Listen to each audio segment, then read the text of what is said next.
Hi, everybody. Today, Thursday, June 4th, 2026, and our dear friend Patrick Henningsen is here with us. Welcome back, Patrick.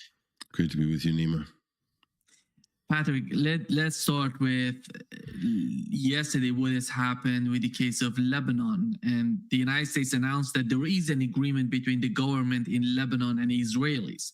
What are the points? What are the terms or the clauses of this agreement? Is Hezbollah must reportedly halt all attacks and withdraw from south of the Litani River, the first point. And Lebanon stated that it has no hostile intentions toward Israel and reportedly designated Hezbollah as an enemy of the Lebanese state.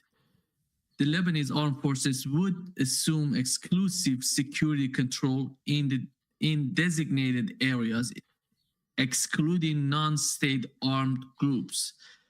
Both sides reaffirmed they don't seek conflict with one another and agreed to continue direct talks toward broader security and peace arrangements. And political and security negotiations are expected to resume during the weeks of June 22nd with continued U.S. mediation. Looking at this, is that going to make sense for anybody, do you think, in Lebanon? I'm not talking about the government, the people and Hezbollah, because the problem with Israel is the fight between Hezbollah and Lebanon, and the problem of the occupation of the southern part of Lebanon is not related to Lebanese government. And how do you see the thing? Because Donald Trump is somehow desperate. He knows Iran is putting pressure on Donald Trump because they said they're going to attack the northern part of Israel. And you see he came out with this sort of, I don't see any sort of future for this agreement. But what is happening in your mind with the case of Israel and Lebanon? The draft proposal that you just read there, that was written either by Washington or a combination of Washington and Israel. They wrote it, and they would hand it to the Lebanese government and tell them that's the agreement that you're going to put forward. This would not, it's impossible that this would have come from Lebanon or from anyone in Lebanon, realistically speaking. And what you have in Beirut is, at the moment, what we call a trustee government.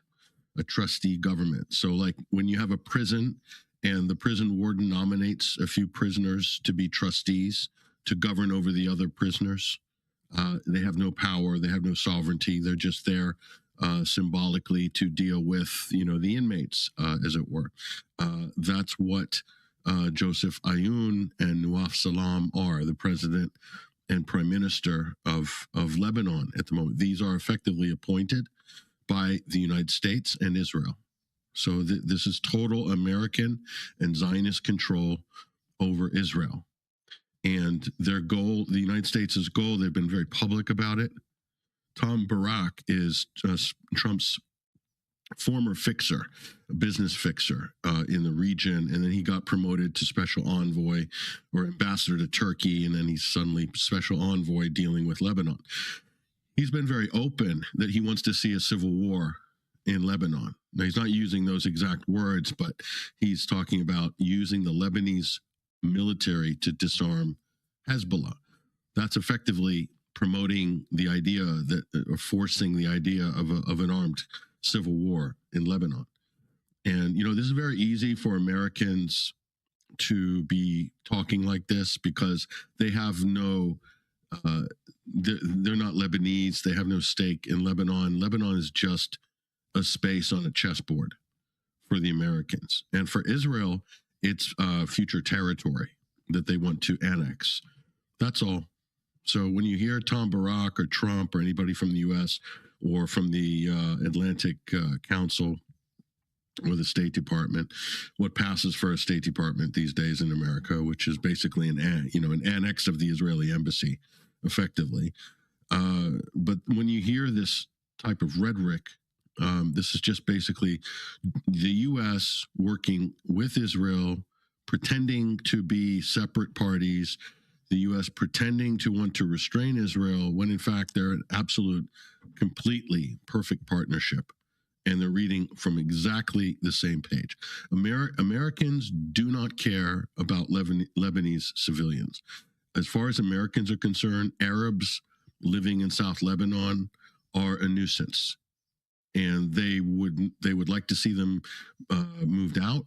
They would like to see that area depopulated, like Gaza and the West Bank, and to make way for more settlements, more expansion of Israel.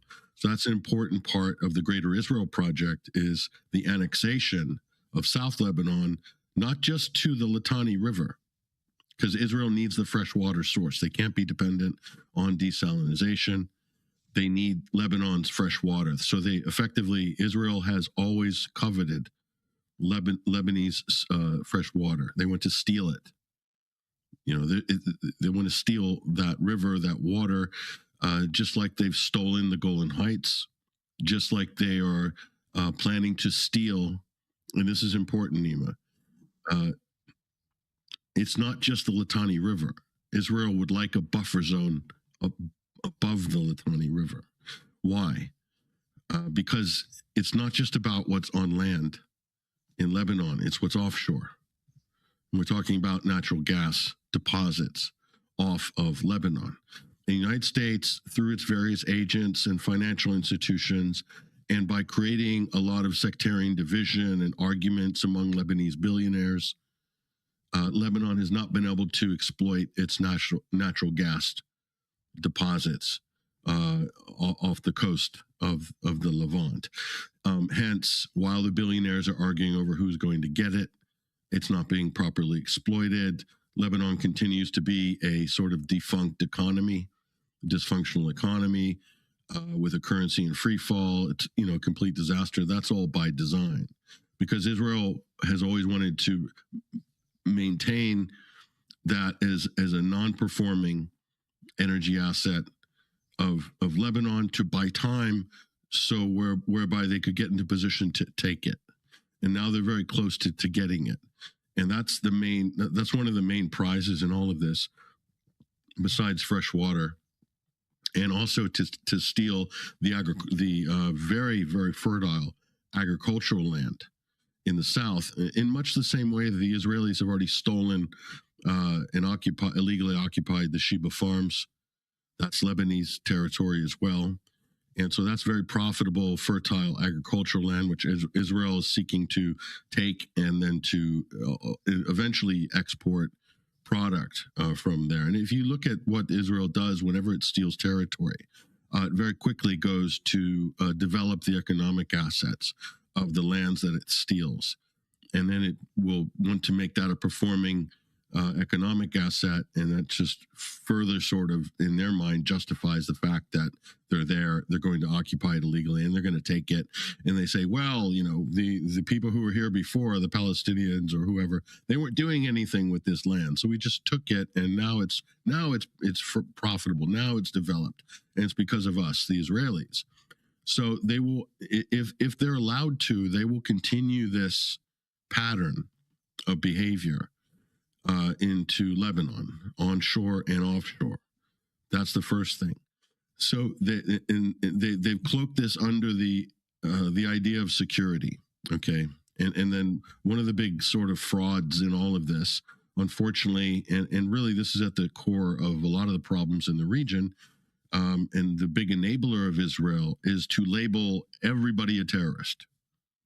Anybody that is opposing their aggression, their occupation. And remember, Nima, Israel has, throughout all of this and years prior to October 7th, Israel has always maintained possession illegally of Lebanese territory. They never fully withdrew from South Lebanon. They still maintain illegally occupied pieces of land in South Lebanon. Okay, that is why Hezbollah exists. From the beginning, Hezbollah, as a political movement, as a indigenous organic militia, defense militia, armed liberation struggle, opposing an illegal occupation of their land. by definition, under international law and the UN Charter, that's the classification of Hezbollah. And that goes for Palestinian resistance as well. Okay, that is why they have a mandate to do what they're doing. And so it's about defending the border, because the Lebanese army, what they call the Lebanese army, bless them, but they're just a jumped up security force, domestic security force. The Americans, because of and this is coming from Israel, one of the important roles of the Israeli lobby in America is to make sure that pressure is placed on Washington to dictate terms for the Lebanese military.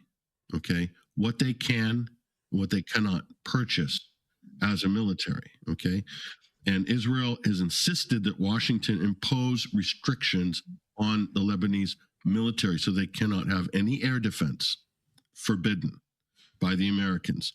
So they cannot have an air force, forbidden by the Americans. That's kind of ridiculous if you think about it, but that is the actual state of play in Lebanon, because Israel needed to have full occupational control over Lebanese airspace for the last few decades.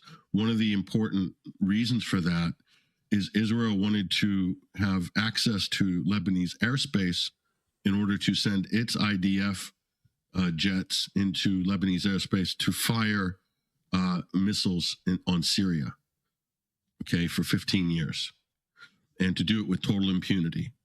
And if Lebanon had air defense or any ability to police their own airspace, Israel would not have been able to basically act as the moderate rebel or Al-Qaeda, their air force of Al-Qaeda and the moderate rebels in Syria from 2011 forward, until Al-Qaeda took control of Damascus with Mohammed al-Jalani, al-Sharar, as he's called now, Ahmed al-Sharar. So Abu Muhammad al-Jalani, Ahmed al-Sharar. I think I got that right. Right.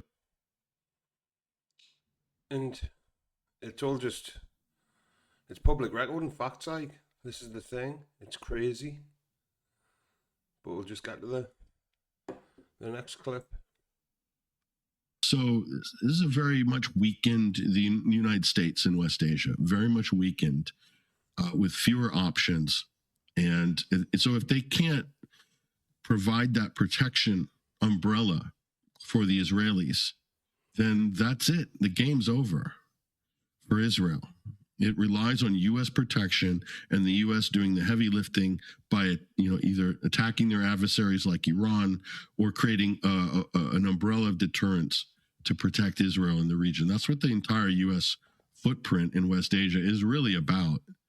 Okay, it's not about protecting the petrodollar, as we can see, because the United States doesn't care about any of these Arab countries, not really. It's about protecting Israel. So, and it's expensive. It's much more. It costs a lot more than $3.8 billion in military aid to Israel. That's just on paper. That's just the shopping list, so that Israel will shop at Uncle Sam's military hardware store and gets that free check every year. That's a fraction of the real cost that the U.S. spends to defend Israel. Add up all of those bases, all of the naval deployments. A good percentage of the operations in Germany at Ramstein and Stuttgart are a lot of that is allocated towards operations in West Asia, and we have Greece, and we have multiple bases in Italy, and across Europe and the UK. In one way or another, a large percentage of those military operations, their main concern is protecting Israel, or in the case of hostilities, attacking Iran. That's been demonstrated very, very clearly since February 28th. What is the cost of all that? What does that actually cost per year? We're getting up into, 50 billion US, per year, plus, maybe 100 plus. 150 plus. I don't know. How can you calculate it? But it's a lot more than 3.8 billion. So that's the shadow cost of the U.S. defending and protecting Israel. So And it's like the airports in the UK, the American bases in the UK, the one down south, I forget its name. But when Starmer initially said that Trump couldn't use his bases in the UK to wage his illegal war against Iran, what did they do? They just put black protection all the way around the Harris fencing and signs up saying no filming. But some people did go with extended tripods, and the runways were just full of B-52 bombers being loaded with bombs to go and kill Iranian schoolgirls. All, like Patrick just said, all these bases, especially the ones in the Middle East, yeah, he put them there to show the GCC that they have a bit of a security over them because he wants the oil. But in reality, they're just there to protect Israel. Why does the U.S. need to defend and protect Israel? Why? So that Israel can attack its neighbors and it can parlay land and resources in the region for its own use. And the long-term name of that is the Greater Israel Project, which Benjamin Netanyahu publicly unveiled in September. So it's not a secret anymore. It's not a conspiracy theory. That is the basis of the U.S. support for Israel. So that's the real conversation. But the conversation in the media and politically will be slightly different. Ceasefires, peace agreements, security concerns, terrorism threats. That's the sort of fake conversation that we have to endure on a daily basis if we live in the West, listening to our governments, listening to this clown, Netanyahu, unfortunately. But the real story is what I just laid out there. I think what you mentioned about Ben Gurion Airport is so important. If there were something going on between Israel and Iran, they can hit the Ben Gurion Airport, and you see what is happening. There are a lot of these aircrafts in the Ben Gurion Airport, and they're in the open, and they can hit LH, and that could be a disaster for Donald Trump if something of that sort happened. So, I mean, think of how long would it take to deploy 60 air refueling tankers, U.S., that are on the tarmac now, by the way, that are taking up space that would normally be taken up by commercial airlines. That means hundreds, thousands of flights have been canceled. Normal commercial routes have been canceled in order to make space for U.S. military in Ben Gurion. This is what we have seen this week, okay? How long would it take to deploy them in the event of an Iranian missile attack? In order to get the crew ready, unless they're ready to deploy in a moment's notice, they may not be, but let's say they are, about 20 minutes. Well, what's the air flight time from Iran for a missile attack? What are we talking about? 20 minutes? 20, 25 minutes? I mean, it's very similar time frames. So if the Iranians decided that Ben Gurion Airport is the source of a lot of and problems. they don't have, sorry for interrupting, they don't have the early warning systems they had in the Persian Gulf. They don't know if the missile is coming. That's right. And a lot of those capabilities have been taken out previously. So that's a huge weakness, very much exposed. It's just not good to have all of your eggs in one basket anyway. But unfortunately, the U.S. doesn't have a lot of options. The Persian Gulf, there is no U.S. deterrence. They're not able to flex in the Middle East the way they have been before. And it's because Iran has shown the world and the region and the world that it is prepared to defend itself and use force against the United States. And they've taken absolutely the best blow, best conventional blows the U.S. has to offer, 100%. And quite frankly, the best conventional blows that Israel has to offer. Iran's taken from both of them.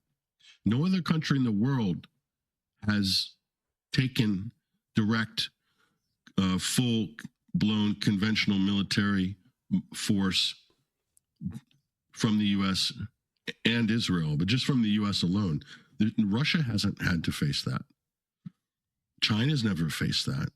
There's no country that's faced that and been able to maintain their footing and hit back and inflict severe damage on the U.S. Show me any country in the world that has ever done that since, I don't know, World War II? I suppose Japan could. And on continental Europe, maybe Germany. But that's a long time ago. That's like 80 years ago, right? How about in the last 60 years? How about Vietnam? It's the different story. But in terms of the latest modern iteration of high-tech weaponry and satellite-driven warfare, nobody has. Yeah, we'll put Vietnam in that category, sure. Put Korea in that category. But recently, in the last 40 years, 50 years, nobody. Only Iran. On their feet, hitting back, inflicting damage. So the U.S. is in a very weak position. And here's the main thing that you need to remember, Nima, that everybody needs to remember, is that ask the simple question to any American official.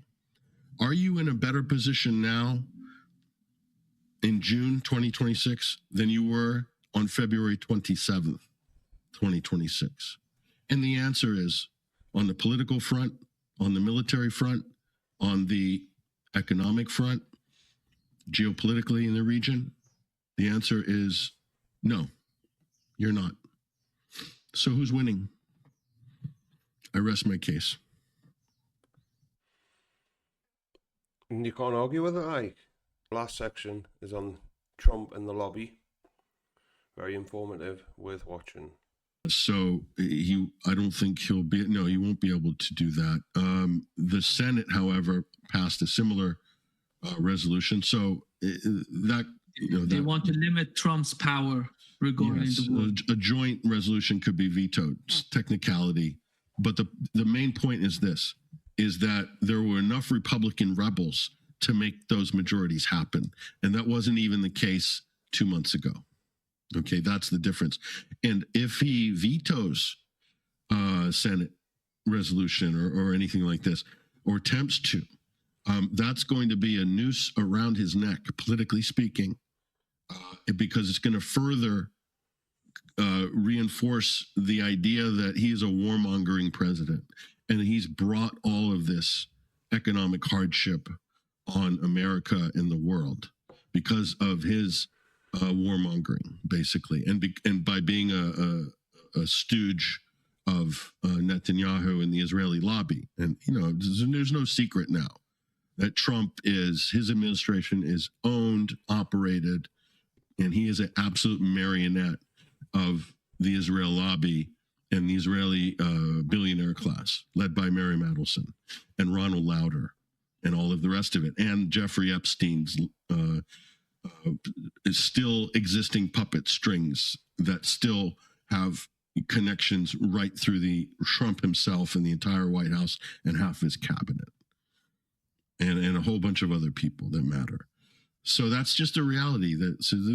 Him pushing back against the democratic process in the House or the Senate in terms of restraining the president for carrying on with this open-ended war and all these airstrikes against Iran, that's just further going to tighten the political noose around his own neck, especially coming into the midterms. And his legacy is written in stone.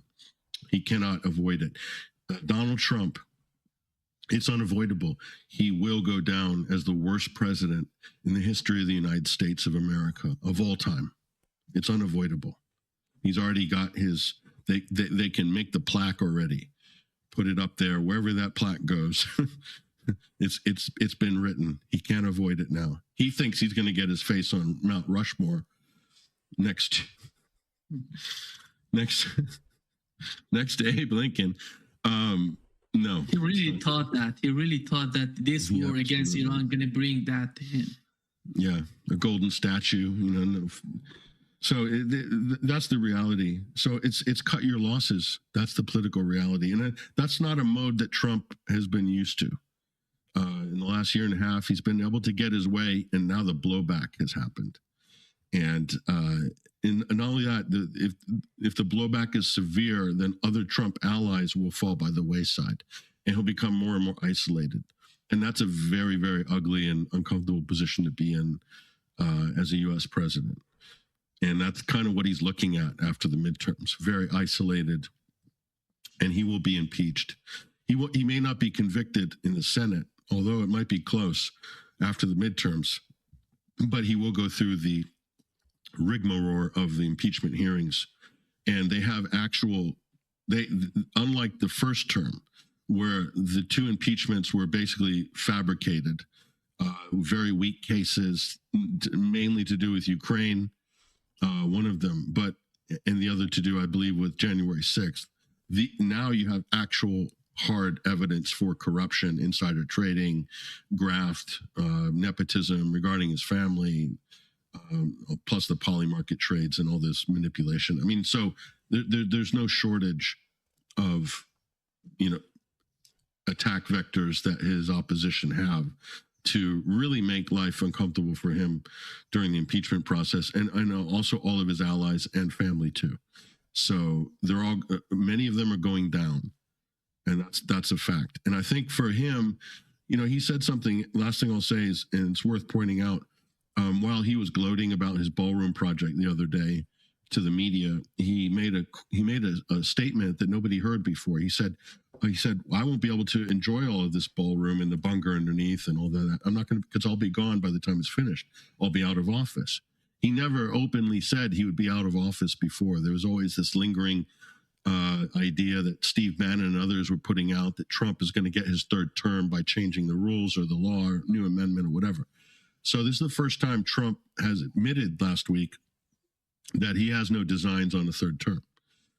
So that's interesting. I had not heard that before. I will mark that as significant, politically speaking. But it also means I think he probably feels he has enough money socked away, enough billions that he's protected, and he'll be able to sort of live a self-contained and self-sufficient, have a self-sufficient power base when he's out of office, because he's going to be attacked legally, politically. He's going to be a very unpopular figure. He's not going to be able to travel anywhere. He will be treated a lot worse than George Bush was after Bush finishes his second term. People are going to be much more hostile to Trump, not just in America. He will not be welcome anywhere in the world.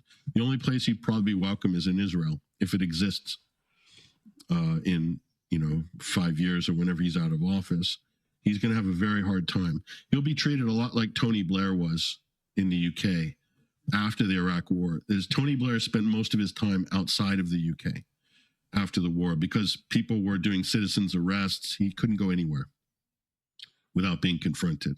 He was just so reviled by the British public because of the fact he lied the country into the Iraq War and then lied about it afterwards.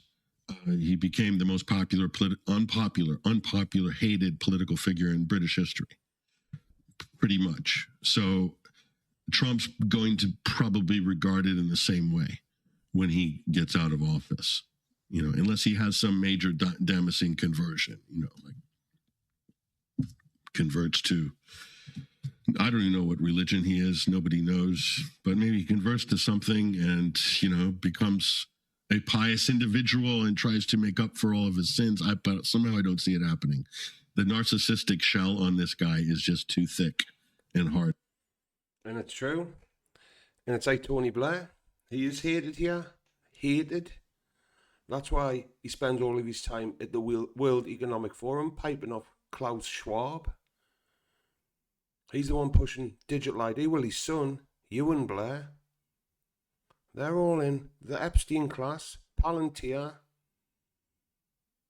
And that's the thing, like, you seen them cheering in the House and Senate when they passed that. So he had defectors in his party, otherwise they wouldn't have got a majority vote. People are starting to realise what's going on here, and we're just sick of it, like.